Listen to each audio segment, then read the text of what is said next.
a sense of capital.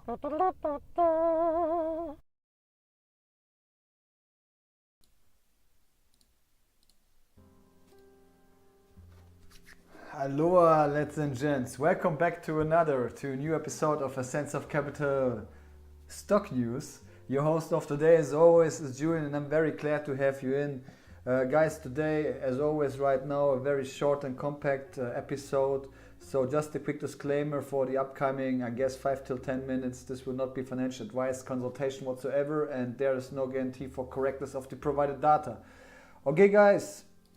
So today we cover the stock news of calendar week 36, 35, so of the past one and a half weeks, and the gap between this version and this episode and calendar week 35 episode. So we start and just focus today ALFEN+GRAB and StoneCo actually, and start with ALFEN. You can see here the first news announced on 29th of August, almost 10 days old. And you can see ALFEN Technologies help leading logistics provider K280, which is actually an executor processor of harbor business, primarily harbor, so where the ships arrive and departure. Triple sustainable energy storage capacity to nearly 100 megawatt hours and accelerate Belgium's net zero carbon targets. So what we're talking about here, so basically already an existing customer decided again to purchase even further products of ALFEN. So they are customers since 2022, and now they purchase additional products in terms of the mobile, the battery mobile X and the regular solid energy storage systems. You can see here we talk about in detail on top of it 40 large scale transformer substations. And why I'm showing to you this kind of stuff, what I want to display is that, yeah, even though ALFEN is quite in heavy conditions, running their ship in heavy conditions because of financial instability and guidance adjustments in the past months. However, you can see the products still are more or less top notch. They can convince their existing customers to purchase even further products, no matter if we talk about energy storage systems or if you talk about substations. And it's great to see that this kind of procedure is existing and customers stay loyal. And actually there's another news from ALFEN announced 5 days ago, from Tage means 5 days. And you can see here on LinkedIn, they're selling 1,000 energy chargers, EV chargers, to as well an already existing customer, which is called Equans Netherlands, and those are one of the biggest providers of EV chargers in the Netherlands. And 1,000 of those professional public installed EV chargers is definitely a good amount.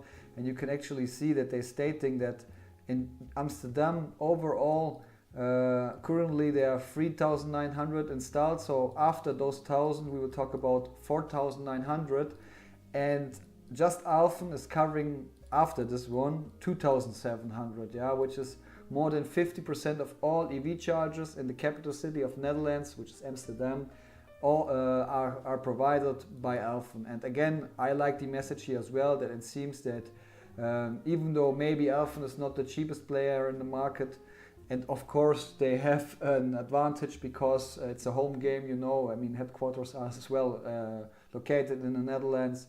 I like that as existing customers, no matter if you talk here in this case about K280 or if you talk about Equans Netherlands, they stay loyal and they're getting convinced, and business getting re-accelerated.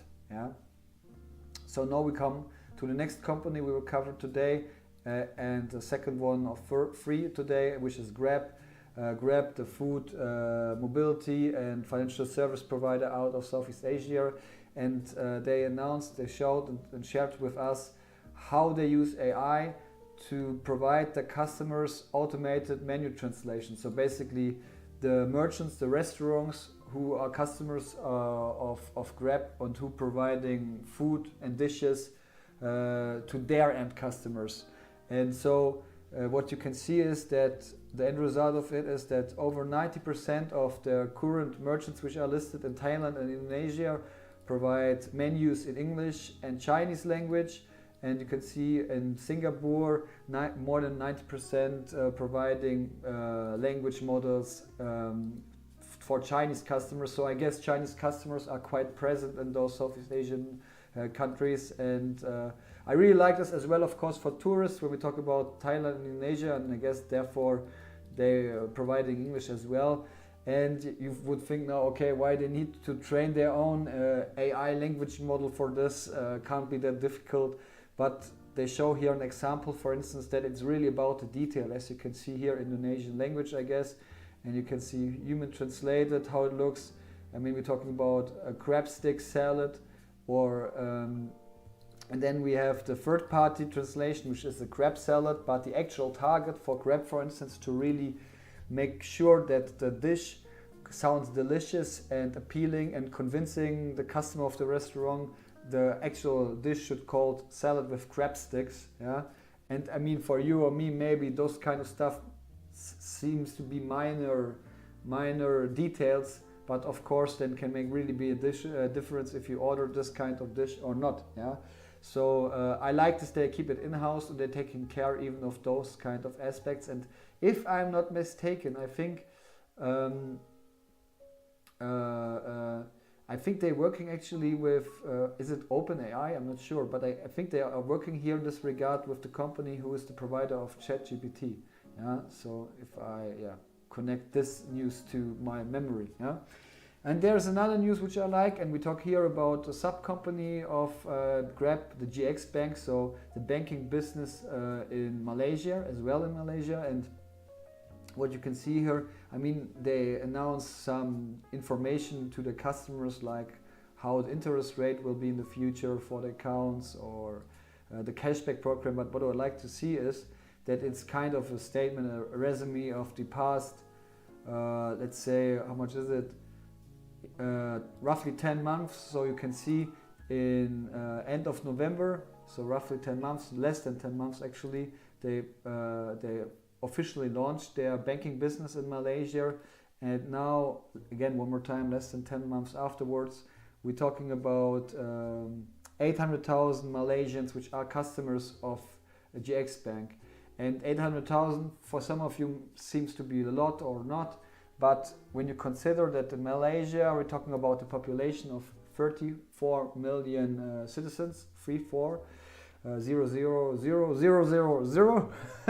So one more time, 34 million population, and they have 800,000 already covered in 10 months, in less than 10 months.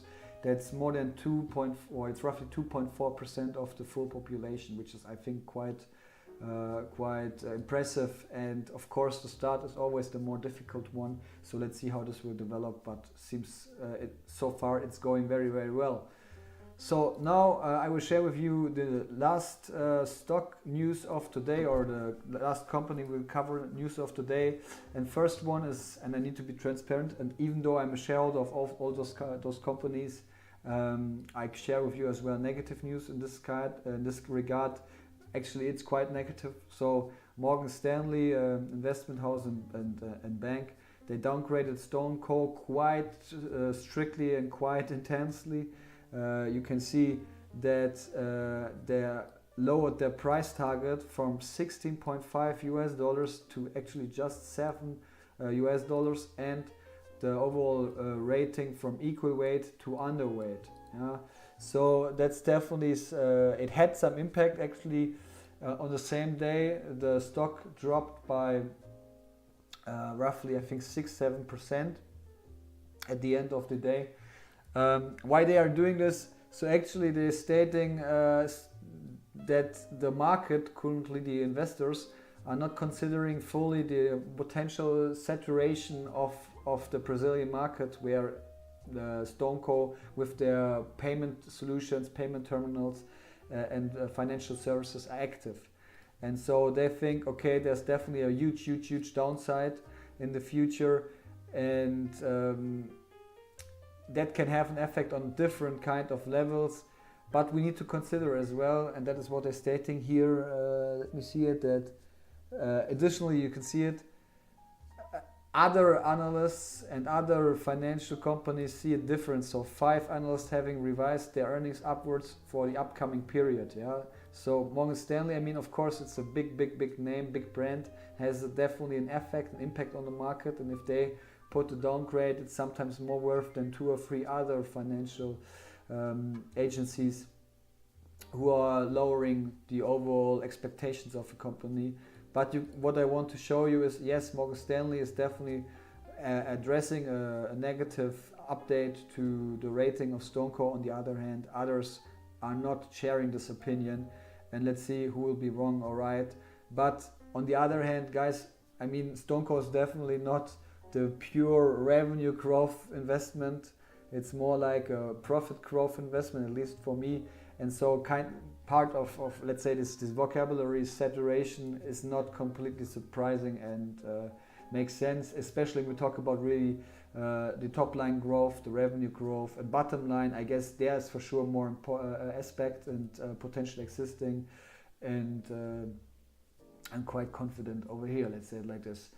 And the last news which I want to share in regard of today's episode, and as well in regard of StoneCo itself, actually it's stated here in Portuguesian language, but what I want to share to you is something what I like to share is this kind of spot, because again, when you compare this company to other payment providers, no matter if it's companies out of the US, like PayPal, like Block, yeah, like Toast, or like ones from Europe, like Adyen, yeah, or again another one of the US, Shift4, or another direct competitor of in Brazil, which is PagSeguro.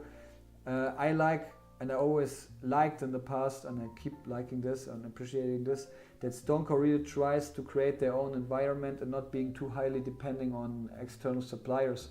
And what you can see here by watching this clip is that they even taking care of themselves to ship their own payment terminal solutions to the customers with their own staff members, not with some randomly accessible service providers and suppliers.